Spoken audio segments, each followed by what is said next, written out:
நீதிமொழிகள் 2.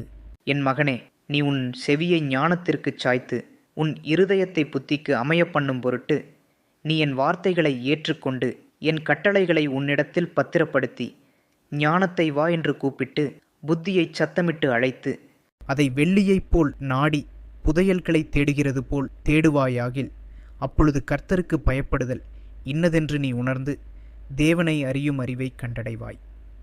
கர்த்தர் ஞானத்தை தருகிறார், அவர் வாய் நின்று அறிவும் புத்தியும் வரும்.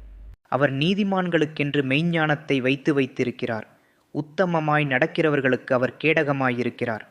அவர் நியாயத்தின் நெறிகளை தற்காத்து தம்முடைய பரிசுத்தவான்களின் பாதையை காப்பாற்றுகிறார். அப்பொழுது நீதியையும் நியாயத்தையும் நிதானத்தையும் சகல நல்வழிகளையும் அறிந்து கொள்ளுவாய்.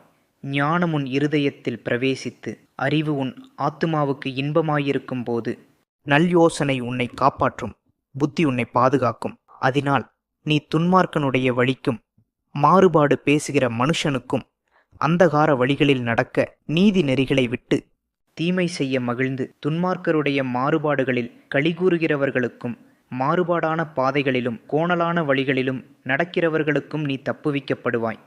தன் இளவயதின் நாயகனை விட்டு தன் தேவனுடைய உடன்படிக்கையை மறந்து இச்சகமான வார்த்தைகளை பேசும் அந்நிய பெண்ணாகிய பரஸ்திரிக்கும் தப்புவிக்கப்படுவாய். அவளுடைய வீடு மரணத்துக்கும் அவளுடைய பாதைகள் மரித்தோரிடத்திற்கும் சாய்கிறது.